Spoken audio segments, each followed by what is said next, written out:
Bonjour, alors dans ce tuto on va voir comment fusionner des couches raster entre elles pour ne faire plus qu'un seul raster et comment découper ce raster à partir d'une couche de masque. Et puis on verra avant ça comment projeter ces rasters s'ils ne sont pas dans la bonne projection. Alors en l'occurrence c'est le cas, on a ici une série de rasters qui sont différents. Voilà, et je voudrais tous les réunir en un seul. Et puis on a une couche de masque. À la fin, on voudrait extraire un seul raster qui ne serait contenu que dans cette couche de masque. On vérifie d'abord nos rasters. On voit que nos rasters sont bien effectivement dans une projection en WGS84, alors que notre projet est en 2154 en Lambert 93. Donc pour projeter ces rasters, il y aura une méthode simple qui consisterait à faire exporter, enregistrer sous, et puis là, au moment de l'enregistrement, changer le SCR par du Lambert 93, et puis répéter ça 6 fois. Alors 6 fois, c'est pas beaucoup. Maintenant, si on en a 50, ça risque de faire un peu trop. Donc je vais vous montrer une manière de le faire quand on en a 50. Eh bien, alors pour ça, on peut taper ici dans la boîte à outils, on peut taper Proj, et puis on a sous l'onglet GDAL, on a un menu projection. On peut cliquer dessus. Là, dans le menu projection, on va nous demander la couche en entrée, le système de coordonnées de référence d'origine, le système de coordonnées cible. Donc là, c'est le WS84 et ici, c'est le Lambert 93. La méthode de rééchantillonnage, ce sera le plus proche voisin. Les autres méthodes sont plus complexes, plus lourdes à traiter.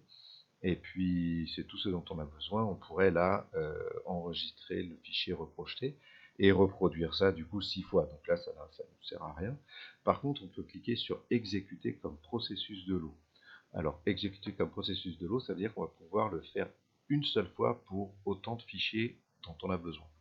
Alors, vous voyez qu'ici, on a dans chacune de ces colonnes les mêmes paramètres que ceux qu'on avait dans l'outil préalablement, couche en entrée, SCR d'origine, SCR cible, etc. On peut cliquer, on a des fonctions là d'auto-remplissage, alors qui sont un petit peu à détailler. On va cliquer sur la première, auto-remplissage ici. On peut sélectionner des fichiers à partir des couches chargées. Donc là, j'ai mes couches, je sélectionne tout, je clique sur OK. Et là, d'un coup, il m'a créé mes 6 lignes, 1, 2, 3, 4, 5, 6, 1, 2, 3, 4, 5, 6, c'est ça, mes 6 lignes de mes 6 rasters. Le SCR d'origine, alors je vais le remplir que pour la première. Je sais que c'est du 4326, on l'a vu ensemble juste avant.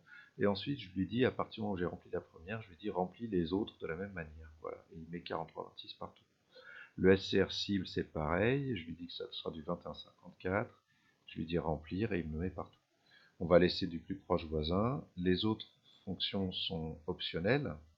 On n'en a pas besoin. Et il y a juste la question de le fichier reprojeté.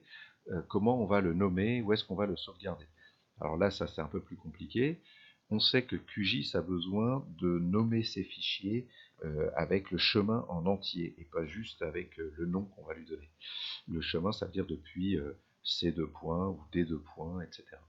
Donc on va aller chercher notamment dans quel chemin ils sont actuellement, DEIRL, etc. Alors je vais sauvegarder ce nom de chemin, j'en aurai besoin plus tard. Voilà, je sélectionne et je fais CTRL-C. Et puis je vais cliquer sur auto-remplissage. Ici, on peut faire calculer par expression. Et alors, dans l'expression, on va utiliser la fonction concat. Alors, concat, tout ce qu'on fait là, c'est pour ceux qui sont un peu des accros du SIG, évidemment. Pour ceux qui sont pas si fans que ça, vous pouvez utiliser les premiers outils et répéter 6 fois l'outil, comme juste sauvegarder, enregistrer, et ça marche très bien.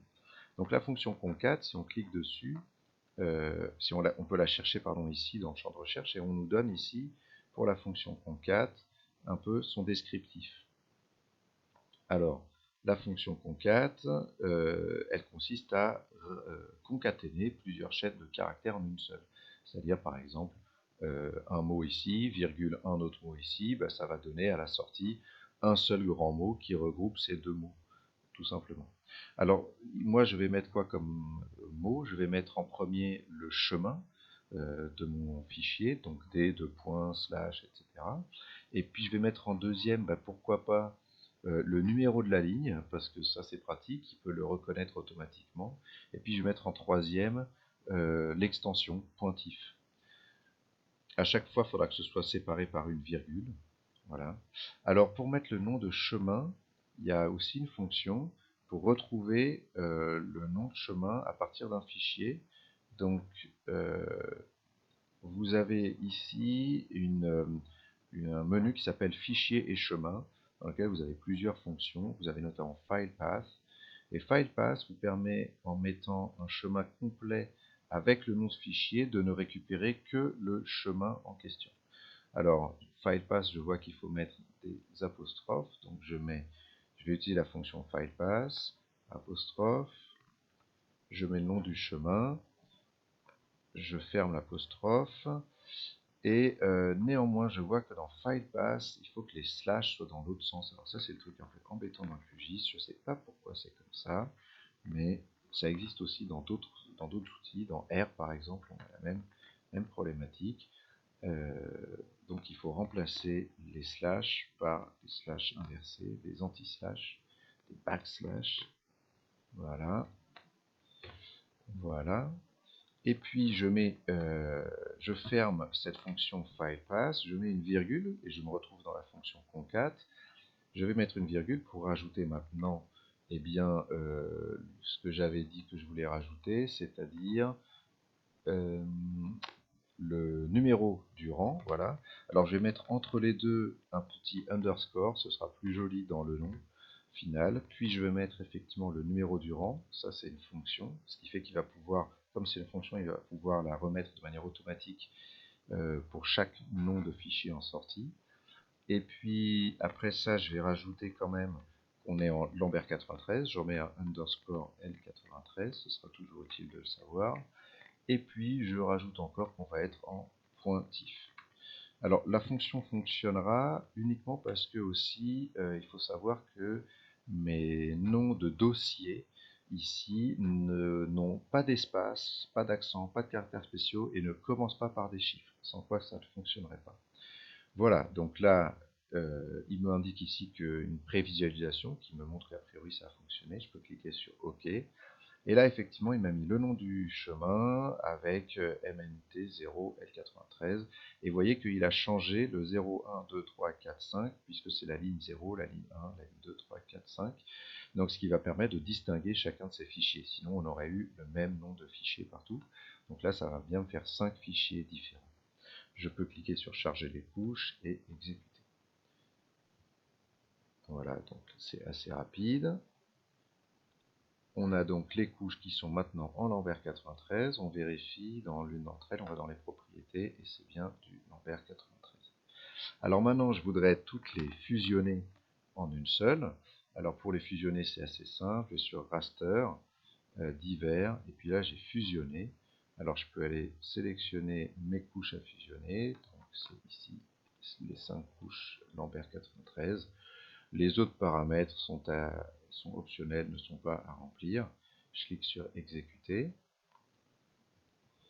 Voilà, et j'ai effectivement maintenant une couche fusionnée. Alors, je vais la sélectionner uniquement elle, je vais décocher toutes les couches et puis n'afficher que celle-ci. Voilà. Comme ça, une couche fusionnée. Et puis moi, ce qui m'intéresse maintenant, c'est d'extraire de cette couche fusionnée uniquement le MNT qui est à l'intérieur de mon territoire. Alors, je retourne dans le menu raster. Là, je vais dans extraction et découper un raster selon une couche de masque. Voilà, donc j'ai mon raster fusionné. La couche de masquage, ben là j'en ai qu'une seule, un seul polygone, donc c'est périmètre étude uni. Voilà. Et puis SR d'origine, c'est optionnel, il va le reconnaître de toute façon, on n'a pas besoin de lui le repréciser. On pourrait créer une bande de transparence, mais on va le faire après dans un deuxième temps, donc on peut laisser tout ça de manière optionnelle. Voilà, exécuter. Donc normalement c'est fait, voyons voir. Effectivement, si je supprime, on a ici notre image. Alors on ne voudrait pas qu'il y ait de noir, pour ça c'est tout simple. On fait un clic droit ici, on clique sur propriété, transparence, et on lui dit que le 0, eh bien, c'est de la transparence. Voilà.